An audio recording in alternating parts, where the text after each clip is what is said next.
I don't get why people don't understand my reasoning when it comes to donations, e-begging and the like, because I've probably talked about it around 100 times now.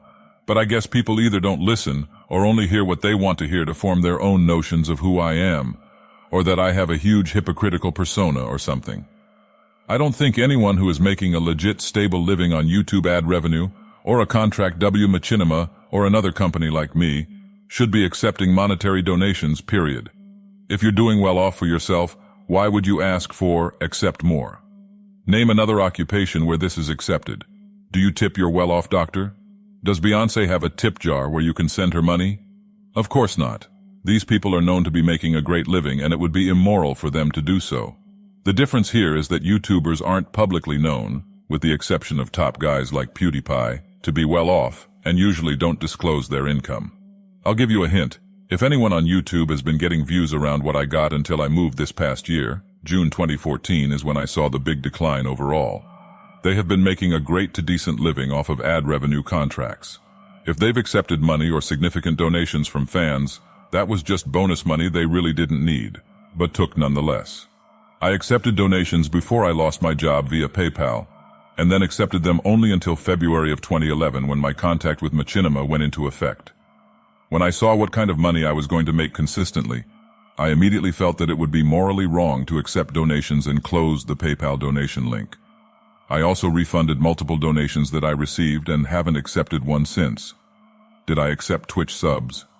Yes, but that was a trade-off, and not an even one, for the YouTube views that I lost when I started live streaming.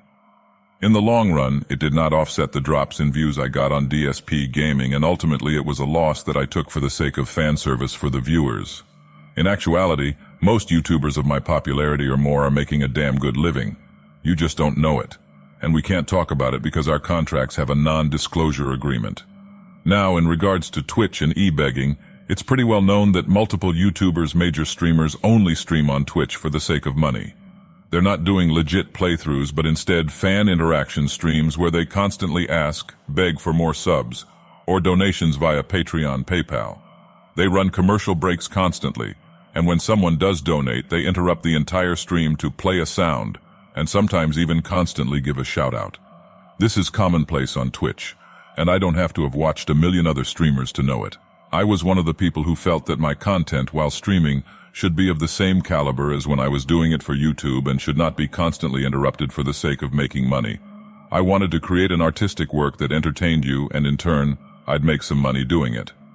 I did not stream to make money, and it's my personal philosophy that those that do those worthless streams are only in it for the money, and not to actually make great content. I do hold myself in personal regard as someone who started doing this in 2008 for the love of the game, and did it for 2+ years before I made a penny on it. Things may have changed in regards to the format, quality of my work, but it's still done for the same of the enjoyment of the game, not to make a dollar. Making money is always the second thought to having an honest, legit playthrough of a game.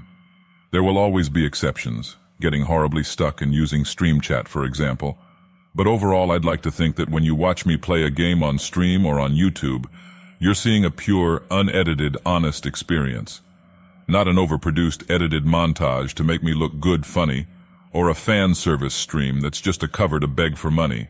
You may completely disagree with my feelings on donations and the like, and that's okay. But don't hold me in a negative light because I hold myself up to a personal standard that other people that you watch and like may not. I am going to begin using Patreon this year for a simple reason.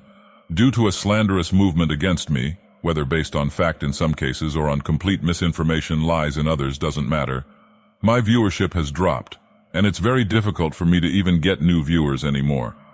When all you find on YouTube when you search for DSP Gaming or Darkside Phil is "this is how you don't play" or "this is why I hate Phil" videos, it pretty much destroys any hope of recovering from a natural system. I'm in a unique part of my life where I just moved, have a bunch of debt, and need to pay it down. Right now I need help with this, and my fans, viewers have been asking for years for me to start accepting donations. At the very least, I'm going to do Patreon rather than just accepting blanket PayPal donations so that they get something back for their contributions. If my viewership were to increase back to where I was, I would again refuse donations. But after 6 years of doing this, this is the reality I'm facing.